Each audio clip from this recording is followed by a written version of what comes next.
ये कहानी है। 50 का नोट। एक व्यक्ति ऑफिस में देर रात तक काम करने के बाद थका हारा घर पहुंचा। दरवाजा खोलते ही उसने देखा कि उसका 5 वर्षीय बेटा सोने की बजाय उसका इंतजार कर रहा है। अंदर घुसते ही बेटे ने पूछा, पापा, क्या मैं आपसे एक सवाल पूछ सकता हूँ? हाँ, हाँ, पूछो। क्या पूछना है? पिता ने कहा। बेटा, पापा, आप 1 घंटे में कितना कमा लेते हैं? इससे तुम्हारा क्या लेना देना? तुम ऐसे बेकार के सवाल क्यों कर रहे हो? पिता ने झुंझलाते हुए उत्तर दिया। बेटा, मैं बस यूं ही जानना चाहता हूँ।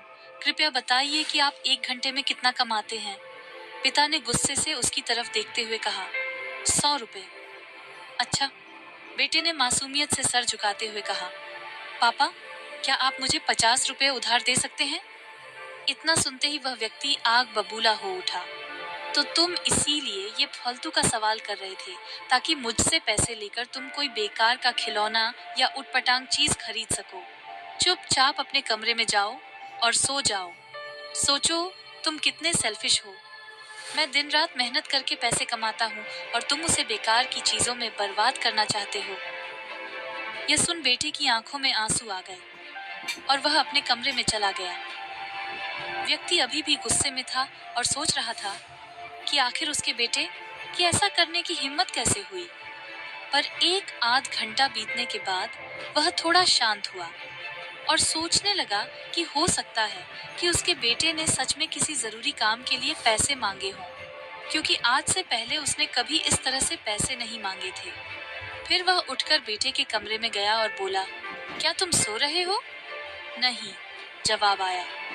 मैं सोच रहा था कि शायद मैंने बेकार में ही तुम्हें डांट दिया। दरअसल दिन भर के काम से मैं बहुत थक गया था। व्यक्ति ने कहा, आई एम सॉरी, ये लो अपने 50 रुपए। ऐसा कहते हुए उसने अपने बेटे के हाथ में 50 की नोट रख दी। थैंक यू पापा। बेटा खुशी से पैसे लेते हुए कहा और फिर वह तेजी से उठकर अपनी अलमारी की तरफ गया। वहां से उसने ढेर सारे सिक्के निकाले और धीरे धीरे उन्हें गिनने लगा। यह देख व्यक्ति फिर से क्रोधित होने लगा। जब तुम्हारे पास पहले से ही पैसे थे, तो तुमने मुझसे और पैसे क्यों मांगे? क्योंकि मेरे पास पैसे कम थे, पर अब पूरे हैं, बेटे ने कहा। पापा, अब मेरे पास 100 रुपए हैं। क्या मैं आपका 1 घंटा खरीद सकता हूँ? प्लीज आप ये पैसे ले लीजिए और कल घर जल्दी आ जाइए। मैं आपके साथ बैठकर खाना खाना चाहता हूँ।